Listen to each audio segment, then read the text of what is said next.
आपने इस तथ्य के बारे में सुना है कि ब्रह्मांड का लगातार विस्तार हो रहा है? वैज्ञानिक इसकी भविष्यवाणी करने में कैसे समर्थ थे? चलिए पता करें। क्या आपने कभी सोचा है कि ट्रैफिक पुलिस चलते हुए वाहनों की चाल को कैसे मापती है? दिलचस्प बात यह है कि यह रेडार गन के उपयोग के कारण है, जो डॉपलर प्रभाव सिद्धांत पर काम करता है। ध्वनि तरंगों में डॉपलर प्रभाव के बारे में अपने पिछले ज्ञान का विस्तार करते हुए अब हम विद्युत चुंबकीय तरंगों में डॉपलर प्रभाव का अध्ययन करेंगे। सबसे पहले आइए ध्यान दें कि स्पेक्ट्रम की दृश्य परास में दीर्घतम तरंग दैर्ध्य स्पेक्ट्रम के लाल सिरे पर और लघुतम नीले सिरे पर होती है। अब उस स्रोत पर विचार करें जो प्रत्येक दिशा में प्रकाश तरंगों का उत्सर्जन करता है। इन तरंगों का एक नियत तरंग दैर्ध्य लैम्डा होती है, जो शुद्ध पीले रंग के संगत होती है। वही स्रोत के सामने एक नियत दूरी पर एक प्रेक्षक द्वारा नियत दूरी पर प्रेक्षित की जाती है। अब देखते हैं कि क्या होता है जब स्रोत एक निश्चित प्रेक्षक की ओर बढ़ने लगता है। क्रमागत तरंगों के उत्सर्जन पर स्रोत प्रेक्षक के करीब होगा,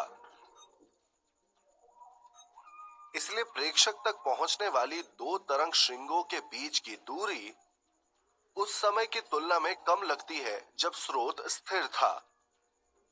इसका अर्थ है कि प्रेक्षित तरंग दैर्ध्य लघुतम है, इसलिए प्रेक्षित प्रकाश का रंग स्पेक्ट्रम के नीले सिरे पर विस्थापित हो जाता है।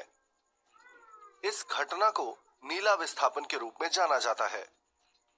इसी तरह स्रोत के पीछे स्थित प्रेक्षक के लिए तरंगों की तरंग दैर्ध्य स्रोत के स्थिर होने की तुलना में हल्की सी दीर्घतम प्रतीत होती है, इसीलिए प्रेक्षित तरंग दैर्ध्य बढ़ जाती है और प्रकाश का प्रेक्षित रंग स्पेक्ट्रम के लाल सिरे की ओर विस्थापित हो जाता है।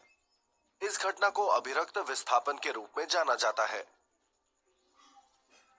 क्योंकि प्रकाश को गुजरने के लिए किसी माध्यम की आवश्यकता नहीं होती है, केवल प्रेक्षक और स्रोत के सापेक्ष वेगों पर विचार किया जाता है। इस प्रकार यदि प्रकाश का स्रोत वेग v से गतिमान है, तो तरंग दैर्ध्य में आंशिक परिवर्तन होता है, जो डेल्टा लैम्डा अपॉन लैम्डा द्वारा दिया जाता है, जहां डेल्टा लैम्डा उत्सर्जित तरंग दैर्ध्य और प्रेक्षक द्वारा प्रेक्षित आभासी तरंग दैर्ध्य में अंतर होता है।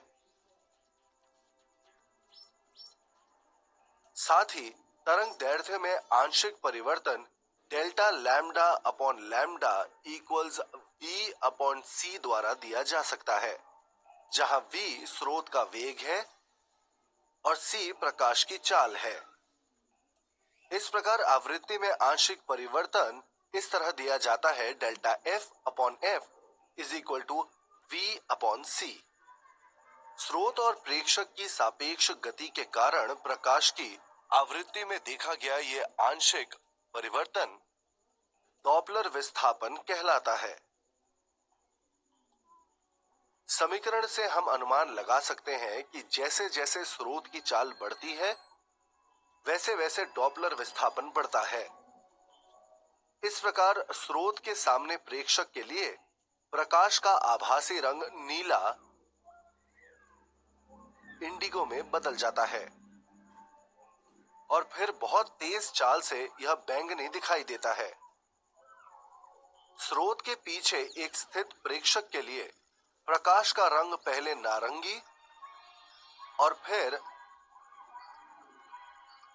लाल में बदल जाता है। ये ध्यान दिया जाना चाहिए कि डॉपलर प्रभाव प्रकाश के दृश्य परास तक सीमित नहीं है, बल्कि पूरे ईएम स्पेक्ट्रम के लिए प्राप्त होता है। ये किसी भी स्पेक्ट्रम की तरंग दैर्ध्य के लिए है। यदि आभासी तरंग दैर्ध्य उत्सर्जित तरंग दैर्ध्य के नीचे एक बिंदु तक घट जाती है, तो इसे नीला विस्थापन कहा जाता है। इसी तरह किसी भी स्पेक्ट्रम की तरंग दैर्ध्य के लिए यदि आभासी तरंग दैर्ध्य उत्सर्जित तरंग दैर्ध्य से अधिक है, तो इसे अभिरक्त विस्थापन कहा जाता है।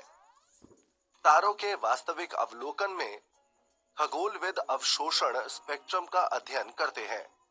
एक निर्धारित समय के लिए इस अवशोषण स्पेक्ट्रम के संदर्भ में यदि स्पेक्ट्रमी रेखाएं नीले सिरे की ओर विस्थापित हो जाती हैं, तो यह निष्कर्ष निकाला जाता है कि तारा निकट आ रहा है और तारा नीला विस्थापित कहलाता है।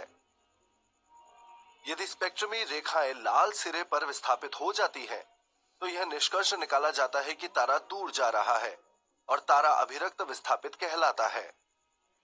यातायात पुलिस द्वारा उपयोग किए जाने वाले रेडार उपकरण पर वापस लौटते हैं। एक चलते वाहन पर गन द्वारा रेडार सिग्नल चालू हो जाता है। तरंगे वाहन से टकराती हैं और परावर्तित होती हैं। संचरित और प्रेषित सिग्नल के बीच आवृत्ति में अंतर दर्ज किया जाता है। आवृत्ति में इस परिवर्तन का उपयोग करके वाहन के वेग की गणना की जाती है। अब आप समझ सकते हैं कि कैसे खगोलविदों को यह अद्भुत विचार आया कि ब्रह्मांड का विस्तार हो रहा है। सारांश: जब भी अंतरिक्ष में प्रकाश स्रोत प्रेक्षक की ओर जाता है, तो प्रेक्षित प्रकाश की तरंग दैर्ध्य लघुतम होती है और इसकी आवृत्ति स्थिर की तुलना में अधिक होती है। इस प्रकार प्रेक्षित प्रकाश के रंग स्पेक्ट्रम के नीले सिरे में विस्थापित हो जाता है और आवृत्ति में वृद्धि को नीला विस्थापन कहा जाता है। जब भी अंतरिक्ष में प्रकाश स्रोत प्रेक्षक से दूर जाता है, तो प्रेक्षित प्रकाश की तरंग दैर्ध्य दीर्घतम होती है और स्थिर होने पर आवृत्ति की तुलना में कम आवृत्ति होती है। इस प्रकार प्रेक्षित प्रकाश का रंग स्पेक्ट्रम लाल सिरे में विस्थापित हो जाता है और आवृत्ति में कमी को अभिरक्त विस्थापन कहा जाता है। डॉपलर विस्थापन स्रोत और प्रेक्षक की सापेक्ष गति के कारण प्रेक्षित प्रकाश की आवृत्ति में आंशिक परिवर्तन है।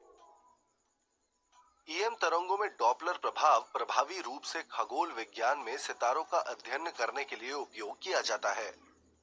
इस अवशोषण स्पेक्ट्रम के संदर्भ में यदि स्पेक्ट्रमी रेखाएं नीले सिरे की ओर विस्थापित हो जाती हैं, तो यह निष्कर्ष निकाला जाता है कि तारा निकट आ रहा है। यदि स्पेक्ट्रमी रेखाएं लाल सिरे पर विस्थापित हो जाती हैं, तो यह निष्कर्ष निकाला जाता है कि तारा दूर जा रहा है।